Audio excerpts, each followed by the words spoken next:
Erkin Malik, bolalik va o'smirlik ko'chalari. Guzar. Guzar degan joyda hammom, sartaroshxona, kiyim-kechak do'koni, choyxona, pochtaxona bor.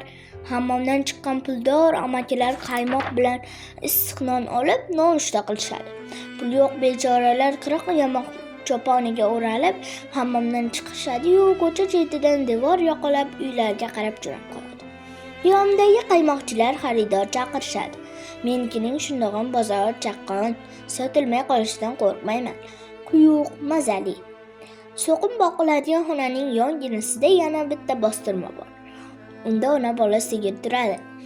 Sigirga qaymoqni sotib bo'lib, uyga borgandan keyin tert qolib beraman. Suti yog'lik bo'lsin deb kunjarani ayamayman. Men borguncha ayacham sigirni sog'ib qo'yadi. Guzarda har doimgidek oluvchidan sotuvchi ko'p. Qatiq furush, sut furush, qaymoq furush. Ishqilib hamma furushlar shu yerda. Ularning bir zum ham og'zi bo'sh turmaydi. Shaqqallashgan. Kelib qoling, qaymoq emas bu, maska yo'q. Qo'qli zog'ora non og'zingizda eraydi. Sedaray non keldi, pulingiz o'zingiz bilan ketadi. Yog'liq qatiq, tosh qatiq. Yangigina sog'ilgan sut, o'pkaga davo. O'sha paytlarda stilkaslar bilan o'g'illar ko'p edi. Lavlagiga kelib qoling, qand chaynaysiz, qand. Guzarni issiq non va sut qatiqlarning ushbu o'ylari tutgan. Qornim ochib boshim aylayadi. Bu borada sal omadim kelgan. Xudoyim har kuni bir bandasining qo'li bilan meni mehmon qiladi. Bir piyola qaymoq va 2 dona kunjutli non meni choyxona so'risida kutib turadi. Guzarda qo'li ochiq yaxshi amakini topib bo'lganman. U kishi har kuni o'zimdan bir piyola qaymoq sotib oladi-da, choyxonadan so'rilardan birida bo'shashimni kutib o'tiradi. Men qaymoqlarni sotib bo'lgach, shosha-pisha so'riga chiqaman. Yaxshi amaki kunjutli nonlarni men tomonga uyadi.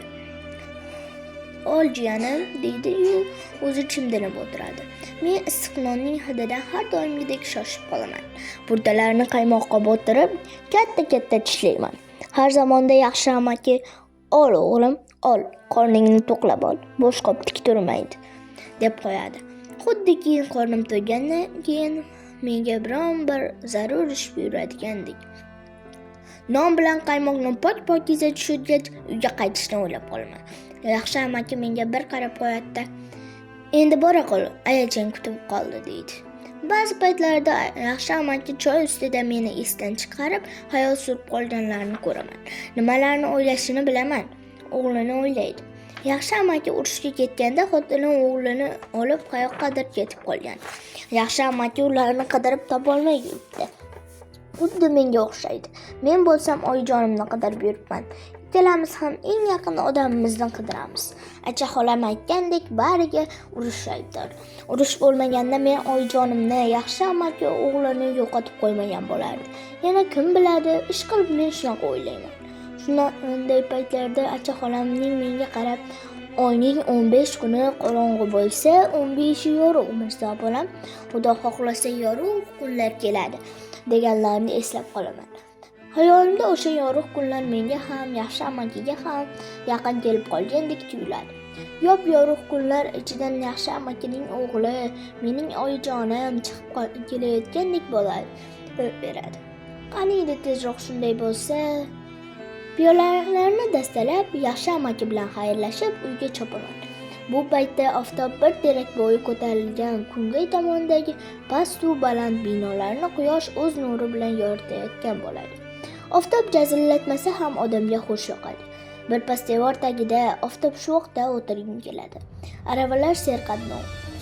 Ko'chadan yozdagidek chang ko'tarilmaydi. Tuproq nam tortib og'irlashib qolgan. Kuz quruq kelgan, anchadan beri yomg'ir yog'magan edi. Er-xotin mahovlar. Ko'chaning Kungay tarafida yiqilay deb turgan bir hujra bor. Yo'lovchilar uning yonidan tezroq o'tib ketsam, deydi. U hujrada er-xotin mahovlar yashaydi. Hujra eshigiga tashqaridan qulf urilgan. Qulfni allaqachon zang bosgan. Uni kim, qachon qulflaganini hech kim bilmaydi. Kalit soygaman, quduqqaman tashlab yuborilgan deyishadi. Mahovlar odamlarga qo'shilmasin deb shunday qilishgan. Mahovni yo'qotganda Ammo hujraning kichkinagina tuynugi doimo ochiq turadi. Ularga nasiba shu tuynukdan kiradi. Hujraning ichi kunduz kuni ham qorong'u ko'rinadi. Tokchasida chetlari uchgan, chegalangan sopol kosalar qalashib yotadi. Odamlar shunaqa tashlab yuboriladigan idishlarda ovqat olib kelib, tuynukka qo'yib ketishadi. Tuynukdan ichkariga kirgan buyum qaytib chiqmaydi. Moxovlarning o'zi ham. Ular bu yerga tirkilayin ko'milgan. O'lishsa o'ligini kuydirib, shu hujraga ko'mishadi deyishadi. Hamma qatori qabriston ham buyurmagan ularga. Ichkarida latta-puttalarga o'ralib, goh erkak, goh xotin moxov tuynukka tikilib o'tiradi. Bu hujra qanchalik qo'rqinchli bo'lmasin, biz bolalarga tekin tomoshaxona. Bir-birimizni turtkilashib, qayta-qayta tuynukka ro'para bo'laveramiz. Moxovlar bizni qo'l ishoralari bilan xuddi tovuqni kishlagandek haydashadi. Ha, ularning tovushi ham chiqmasligi kerak. Tashqaridagilar qo'llariga xivichin olib bizni quvlab solmaguncha shu yerda o'rlashaveramiz. Men har safar erta bilan hujra yonidan o'tganimda ataylab ichkariga mo'ralayman. Tilanib o'tirgan moxov biron narsa olib keldi shekilli deb yarq etib qaraydi. O'zining ichi-ichiga tushgan, milklarning go'shti chiqqan, qon talash, og'zining atrofi yara-chaqa. Qo'rqib ketaman. Bu moxov xotin. U yoz chillasida ham boshiga shol-ro'mol tashlab o'tiradi. Biz moxovlarni ko'raylik deb har xil bahonalar o'ylab topamiz. Eng yaxshi bahona bu chayon ovi. Eski devorlarning tagini kovlab chayon axtaramiz. Uni gugurt qutisigami, konserva bankasigami solib, to'z to'polon bilan tuynukka qarab chopamiz. Aytishlaricha moxovlar o'zlarini chayonga chaqtirib turishar ekan. Har safar moxovlar qanday qilib chaqtirishlarini ko'rmoqchi bo'lishamiz, ammo ko'ra olmaymiz. Lekin har gal tortishgan moxovlar chayonga qayerni chaqtirishadi. Bu biz uchun qiziq.